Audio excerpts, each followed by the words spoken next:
Does your body try to tell you a story you erased? I remember a time when my body was a familiar home, a predictable map of sensations. But gradually it became a stranger, an unknown and hostile territory.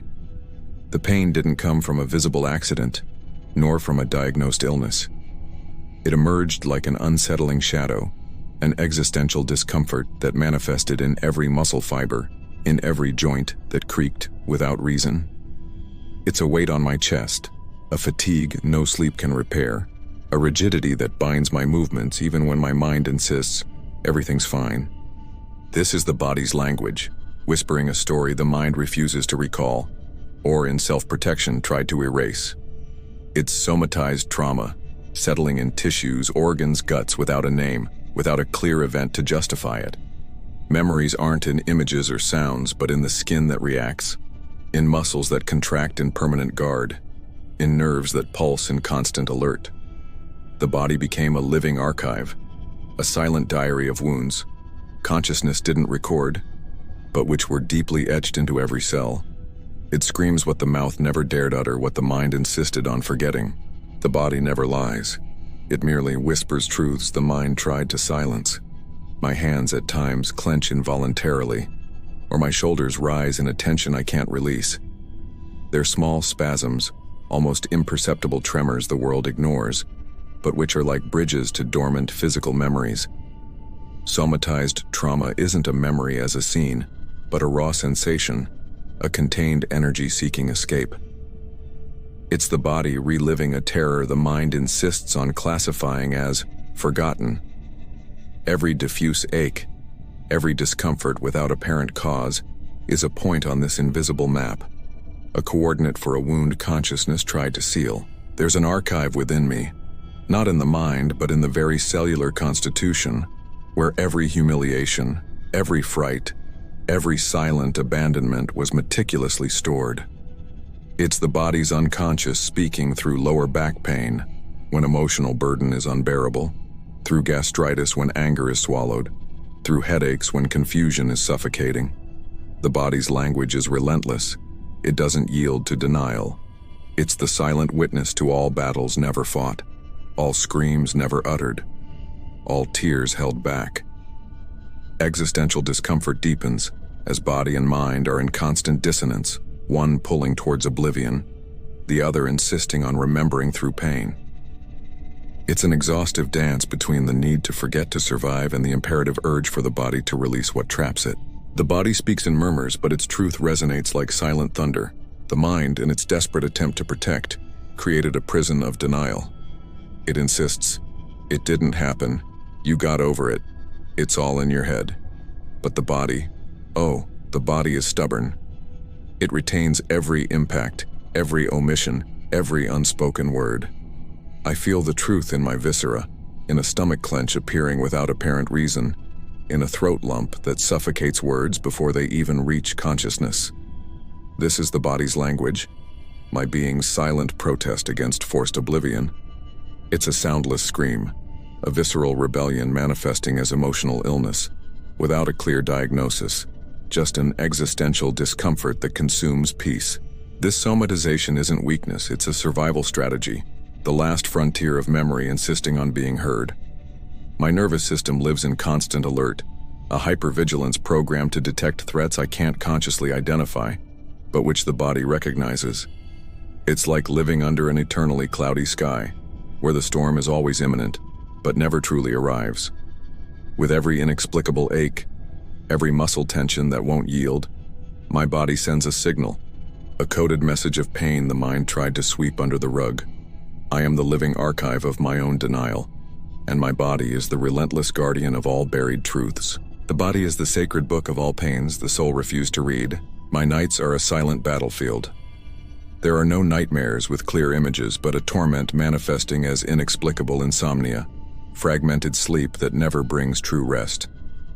It's existential discomfort infiltrating dreams, a formless anxiety pulsing in my veins, keeping me in constant alert, even when the external world is at peace. This is the body's language, speaking through the subconscious, releasing pressure from physical memories the conscious mind imprisoned. Every toss and turn, every abrupt awakening is an echo of a terror without a face yet viscerally felt. There's a subtle, almost ghostly touch I feel in certain body parts. Tingling, numbness, a sharp pain appearing and disappearing without explanation. It's the phantom memory of trauma, an unseen scar manifesting in physical sensations, a relentless reminder that what the mind forgot still resides in the flesh. My body became a tomb for unspoken truths, and sensations are ghosts refusing to rest. Each time I try to ignore them, somatized trauma intensifies, as if the body's pleading for recognition, for validation the mind denies. It's the ancient wisdom of the flesh, crying for liberation. Sleep that doesn't heal is the silent scream of an exhausted soul. Any touch, no matter how innocent, can become a threat, a trigger for the memory the body desperately tries to make me feel. It's an almost instinctive aversion to proximity, an addiction to avoidance manifesting as physical discomfort, a shiver, a sudden need to retreat. This isn't a conscious choice, it's deep programming, a result of somatized trauma that taught my system intimacy is dangerous. The connection brings the promise of pain and betrayal. My body became a shield, a barrier protecting me from a past the mind erased, but which the flesh insists on remembering. This body's language is a lament, a silent plea to look at what's hidden. My skin, once sensitive and welcoming, now reacts as if constantly on guard, pulsing in constant alert. The existential discomfort doesn't leave me. It nests deep within my being, a silent companion manifesting as chronic muscle tensions, diffuse pains moving without apparent logic. I avoid mirrors, not out of vanity, but because my reflection shows a fragmented self, where truth is written in the lines of a body contracting in denial. There's a silent grief for the spontaneity of touch, for the lightness of surrender. Lost in this addiction to avoidance, the body shrinks to protect the wound the soul refuses to see. The mind, in its cunning for survival, built an insurmountable wall: dissociation. It's an archetype of the absent self, that part of me that disconnects, floats away when pain or truth threaten to become too real. The body, however, is the ground where this battle manifests. Chronic tensions, pains that migrate without reason, sensations of numbness, all are the body's language, sentinels of physical memories the mind denies, but which the flesh insists on retaining. Somatized trauma lives in this space between what's remembered and what's felt, a persistent shadow refusing to dissipate. This wall of denial didn't protect, it isolated. It taught me to live in a parallel reality, where my body's truth is a whisper the conscious self learned to ignore. Existential discomfort deepens, transforming into a feeling of constantly being out of place, a ghost in my own temple. As Carl Jung reminded us, one does not become enlightened by imagining figures of light, but by making the darkness conscious. And my darkness is the story my body desperately tries to tell me, but which my mind insists on keeping veiled, hidden under layers of forced oblivion. The wall of dissociation is the prison the body desperately tries to tear down. With every inexplicable ache, every symptom medicine can't name, I feel the silent scream of my soul. It's not a sound the outside world can hear, but an internal reverberation, a silent earthquake threatening to crack my structure, undoing my composition. This is the final manifestation of existential discomfort, the point where existence dangerously blurs with self-annihilation, with the disappearance of the self. The body, this living archive, is a minefield of unfelt sensations, unexpressed protests, revolts brutally silenced. The body's language is a desperate plea for witnesses. It seeks someone, anyone who can decipher its signals, validate the story the mind insists on denying. The dark psychology of somatized trauma reveals a self held hostage by its own physical memories, trapped in a cycle of nameless suffering. I observe others with the lightness of being and feel not envy, but profound grief for the body's spontaneity stolen from me, for the freedom to simply exist without hidden pain.